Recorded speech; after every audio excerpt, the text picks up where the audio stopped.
നമ്മുടെ രാജ്യം ഭാരതം മറ്റൊരു സുപ്രധാന നാഴികക്കല്ലുകൂടി പിന്നിട്ടിരിക്കുകയാണ്. അമേരിക്ക, ചൈന, റഷ്യ എന്നീ രാജ്യങ്ങൾക്ക് മാത്രം സ്വന്തമായിട്ടുള്ള ഒരു നേട്ടം അത് നമ്മൾ കൈവരിച്ചിരിക്കുന്നു. നമുക്ക് അഭിമാനിക്കാം. അതായത് പ്രതിരോധ രംഗത്താണ് നാം ആ നേട്ടം കൈവരിച്ചിരിക്കുന്നത്. അതിനെക്കുറിച്ചുള്ള വിശദമായ വിവരങ്ങൾ DRDO, defence and research and development organisation എന്ന് പറയുന്ന പ്രതിരോധ രംഗത്തെ നമ്മുടെ സ്ഥാപനം പുറത്തുവിട്ടിരിക്കുന്നു.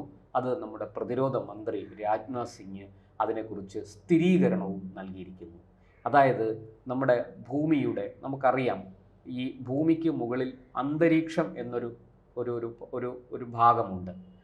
ഈ അന്തരീക്ഷത്തിലാണ് വിവിധ വാതകങ്ങൾ, നമ്മൾ ശ്വസിക്കുന്ന വായു ഉൾപ്പെടെ, പ്രാണവായു ഉൾപ്പെടെ, ഓക്സിജൻ ഉൾപ്പെടെയുള്ള വാതകങ്ങൾ നിലനിൽക്കുന്നത് ഈ അന്തരീക്ഷത്തിനുള്ളിലാണ്. ഇതിന് പുറത്താണ് ബഹിരാകാശം. അവിടെ നമുക്ക് ശൂന്യമാണ്. അവിടെ ഈ പറഞ്ഞതുപോലെ വാതകങ്ങളൊന്നുമില്ല. അവിടെ നമുക്ക് ശ്വസിക്കാൻ സാധിക്കില്ല. അതുകൊണ്ടാണ് ബഹിരാകാശ യാത്രികർ ബഹിരാകാശത്തേക്ക് പോകുമ്പോൾ കൂടെ ഓക്സിജൻ സിലിണ്ടറുകൾ ഘടിപ്പിച്ച് ശരീരത്തിനുള്ളിൽ വെച്ചുകൊണ്ട് പോകുന്നത് അതുകൊണ്ടാണ്. എന്തായാലും നമ്മളെ സംബന്ധിച്ച് ഈ വലിയ നേട്ടം, നമ്മുടെ ഈ ഭൂമിയുടെ അന്തരീക്ഷത്തിലെ ഏറ്റവും ഉയർന്ന പാളിയാണ് സ്ട്രാറ്റോസ്ഫിയർ. നമുക്കറിയാം, ആ സ്ട്രാറ്റോസ്ഫിയറിൽ അവിടെ പറന്നുകൊണ്ട് ഭൂമിയിലെ ചലനങ്ങളും ഭൂമിയിലെ നീക്കങ്ങളും കൃത്യമായിട്ട് നിരീക്ഷിക്കാനും ചിത്രങ്ങൾ പകർത്താനും അതിൻ്റെ വീഡിയോ ദൃശ്യങ്ങൾ പകർത്താനും കഴിയുന്ന ഒരു എയർഷിപ്പ് നമ്മൾ വികസിപ്പിച്ചെടുത്തിരിക്കുന്നു. ഇത് ചൈനയ്ക്കും അമേരിക്കയ്ക്കും റഷ്യയ്ക്കും മാത്രമേ ഇതിനു മുമ്പ് സാധിച്ചിട്ടുള്ളൂ. അവിടേക്കാണ് ഈ ജർമ്മനിയും ബ്രിട്ടനും ഒക്കെ അത് സംബന്ധിച്ച് വലിയ പരീക്ഷണങ്ങൾ നടത്തിക്കൊണ്ടിരിക്കുകയാണ്, ഗവേഷണങ്ങൾ നടത്തിക്കൊണ്ടിരിക്കുകയാണ്. പക്ഷേ നമ്മുടെ ശാസ്ത്രജ്ഞർ അവരെയെല്ലാം പിന്തള്ളി ഈ വലിയ നേട്ടം കൈവരിച്ചിരിക്കുകയാണ്. അതായത് കൃത്യമായി പറഞ്ഞാൽ ഭൂമിയുടെ ഉപരിതലത്തിൽ നിന്ന് നമ്മുടെ ഭൂമിയുടെ ഉപരിതലത്തിൽ നിന്ന് ഏതാണ്ട് 17 കിലോമീറ്റർ മുകളിൽ വരെ ആ എയർഷിപ്പ് എത്തി എന്നു മാത്രമല്ല 62 മിനിറ്റ് ചെലവഴിച്ചുകൊണ്ട് അത് സഞ്ചരിച്ചുകൊണ്ട് അത്രയും ഉയരത്തിൽ പറന്നുകൊണ്ട് ഭൂമിയിലെ ചിത്രങ്ങൾ, നമ്മൾ ഉദ്ദേശിക്കുന്ന സ്ഥലത്തെ ഏറ്റവും സൂക്ഷ്മമായ ചിത്രങ്ങൾ വരെ പകർത്താനും വീഡിയോ ദൃശ്യങ്ങൾ എടുക്കാനും ആ എയർഷിപ്പിന് സാധിച്ചു. അതൊരു ചെറിയ നേട്ടമല്ല. ഇത് DRDOയുടെ കീഴിൽ വരുന്ന delivery research and development establishment ADRDE എന്ന് പറയുന്ന സ്ഥാപനമാണ് ഇത് വികസിപ്പിച്ചെടുത്തത്. ഇത് DRDOയുടെ ഒരു ഉപസ്ഥാപനം, അതിന് കീഴിൽ പ്രവർത്തിക്കുന്ന ഒരു ഉപസ്ഥാപനമാണ് ഈ പറയുന്ന ADRDE, aerial delivery research and development establishment എന്നാണ് അതിൻ്റെ മുഴുവൻ പേരും. എന്തായാലും നമ്മുടെ ശാസ്ത്രജ്ഞർക്ക് ഒരു മികച്ച കയ്യടി കൊടുക്കാതിരിക്കാനാകില്ല. അവർ വലിയ നേട്ടമാണ്. പ്രത്യേകിച്ചും അയൽ രാജ്യവുമായിട്ട് വലിയ സംഘർഷത്തിൽ നമ്മൾ ഏർപ്പെട്ടിരിക്കുന്ന ഈ സമയത്തിൽ, നമുക്ക് നേരെ വലിയ പ്രതിസന്ധിയും വെല്ലുവിളിയും അവർ ഉയർത്തിക്കൊണ്ടിരിക്കുന്ന ഈ സമയത്ത് നമ്മൾ ഇത്രയും വലിയൊരു നേട്ടം കൈവരിച്ചിരിക്കുന്നത് ചെറുതല്ല. അതുപോലെ തന്നെ നമുക്കറിയാം, നമ്മുടെ വടക്കൻ അതിർത്തിയിൽ ചൈന നമുക്ക് ഉയർത്തുന്ന വെല്ലുവിളി നമുക്കറിയാം. നമ്മുടെ പല പ്രദേശങ്ങളും അവർ വളരെ മുമ്പ് തന്നെ, ഏതാണ്ട് നൂറ്റാണ്ട് മുമ്പ് തന്നെ അവർ കൈവശപ്പെടുത്തിയതാണ്. ഇനി അതൊന്നും അത്ര എളുപ്പമല്ല. കാരണം നമുക്ക് വളരെ കൃത്യമായിട്ട് അതിനെയെല്ലാം പ്രതിരോധിക്കാൻ കഴിയുന്ന സംവിധാനങ്ങളുണ്ട് എന്ന് നമുക്ക് ഇന്ന് തല ഉയർത്തി നിന്ന് അന്തസ്സോടെ, അഭിമാനത്തോടെ പറയാൻ സാധിക്കും.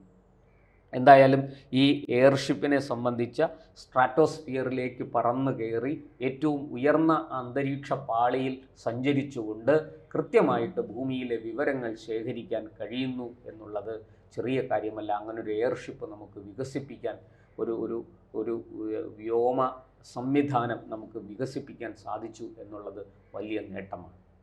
ഇനി വരാൻ പോകുന്ന കാലത്ത് ഡ്രോൺ യുദ്ധങ്ങളൊക്കെയാണ് അരങ്ങേറാൻ പോകുന്നത്. അപ്പോൾ ഈ ഇത്തരം വിവരശേഖരണം അത്യന്താപേക്ഷിതമാണ്.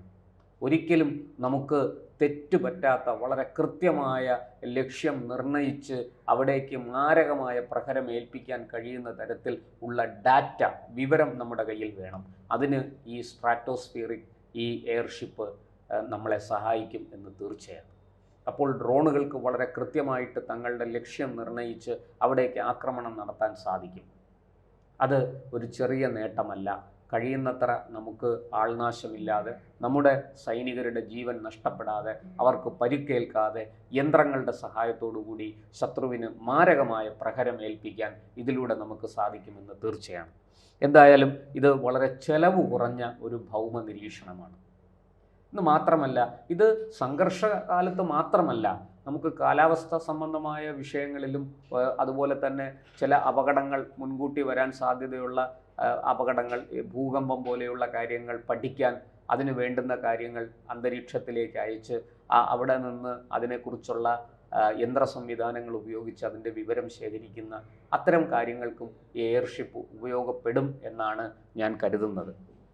എന്തായാലും ഈ പറയുന്നത് പോലെ വലിയ ഉയരത്തിൽ പറന്ന്, ശത്രുവിൻ്റെ കണ്ണിൽപ്പെടാതെ വളരെ ഉയരത്തിൽ പറന്ന് അവിടെ നിന്നും വളരെ കൃത്യമായിട്ട് ശത്രുവിൻ്റെ വിവരങ്ങൾ ശേഖരിക്കാൻ സാധിക്കുക, അത് ചെറിയ കാര്യമല്ല, വലിയ നേട്ടം തന്നെയാണ്.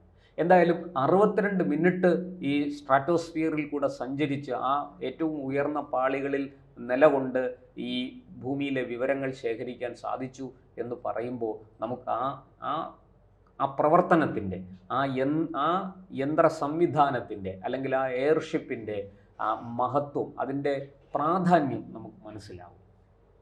അവിടെ നിന്ന് കിട്ടിയ നമ്മുടെ ശാസ്ത്രജ്ഞർ പങ്കുവയ്ക്കുന്ന വിവരമനുസരിച്ച് അതിൽ നിന്ന് കിട്ടിയ വിവരങ്ങൾ, അതിൽ നിന്ന് കിട്ടിയ ആ തരംഗങ്ങൾ ഒക്കെ വളരെ കൃത്യമാണ്. ഒരു ദൗർബല്യവും അതിനില്ല. വളരെ ശക്തമായ തരംഗങ്ങളാണ് അവിടെ നിന്ന് നമുക്ക് കിട്ടിയത്. അതിൻ്റെ വിവരങ്ങൾ ഡീകോഡ് ചെയ്തെടുക്കുന്നു.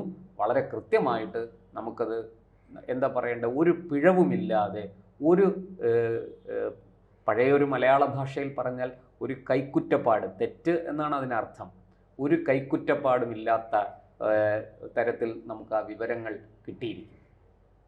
ഇത് നമ്മുടെ ശാസ്ത്രജ്ഞന്മാരുടെ, നമ്മുടെ ശാസ്ത്ര ലോകത്തിൻ്റെ ഒക്കെ വലിയ നേട്ടമായിട്ട് വാഴ്ത്തിപ്പാടുന്നു. നമ്മുടെ പ്രതിരോധ മന്ത്രി രാജ്നാഥ് സിംഗ് നേരിട്ട് ശാസ്ത്രജ്ഞരെ വിളിച്ച് അഭിനന്ദിച്ചു എന്നാണ് ഞാൻ അറിഞ്ഞത്. തൊട്ടുപുറകെ ഇനിയിപ്പോൾ നമ്മുടെ പ്രധാനമന്ത്രി നരേന്ദ്രമോദിയും അവരെ വിളിച്ച് തീർച്ചയായിട്ടും അഭിനന്ദിക്കുമെന്ന് കരുതുന്നു. എന്തായാലും നമ്മുടെ ഈ ശാസ്ത്രജ്ഞന്മാർ, പ്രതിരോധ രംഗത്ത് പ്രവർത്തിക്കുന്ന ശാസ്ത്രജ്ഞന്മാർ വലിയ വലിയ നേട്ടങ്ങൾ കൈവരിച്ചു കൊണ്ടിരിക്കുകയാണ്. ഇന്ന് നമ്മുടെ രാജ്യം ഒരു ലോകശക്തിയായിട്ട്, സൈനിക മേഖലയിൽ ഒരു ലോകത്തിലെ വൻ ശക്തികളോടൊപ്പം തല ഉയർത്തി നിൽക്കാൻ പറ്റുന്ന ഒരു ലോകശക്തിയായി മാറിയിരിക്കുന്നു എന്നുള്ളതാണ് സത്യം. നമ്മളിതൊന്നും സംഘർഷത്തിന് വേണ്ടിയല്ല, സമാധാനത്തിന് വേണ്ടിയിട്ടാണ് ഇതെല്ലാം ഉപയോഗിക്കുക. ഒരു കാലത്തും നമ്മൾ സംഘർഷത്തിൻ്റെ മാർഗം സ്വീകരിക്കില്ല എന്ന് തീർച്ചയാണ്. ഇന്നുവരെ ഭാരതം അങ്ങോട്ട് പോയി ആരെയും ആക്രമിച്ചിട്ടില്ല. ഇങ്ങോട്ട് വരുന്നവരെ വെറുതെ വിട്ട ചരിത്രവുമില്ല. അതുകൊണ്ട് നമുക്ക് അഭിമാനിക്കാം നമ്മുടെ ശാസ്ത്രജ്ഞന്മാരുടെ നേട്ടത്തിൽ. നമ്മൾ ഒരു വലിയ നാഴികക്കല്ല് പിന്നിട്ടിരിക്കുന്നു. ഇത് നമ്മുടെ പ്രതിരോധ മേഖലയ്ക്ക് നൽകുന്ന സഹായം വളരെ വലുതാണ്. നമ്മുടെ പ്രതിരോധ സംവിധാനങ്ങളെ കുറ്റമറ്റ രീതിയിൽ പ്രവർത്തിക്കാൻ എല്ലാ സഹായങ്ങളും ഇതിലൂടെ ലഭ്യമാകും എന്നും തീർച്ചയാണ്.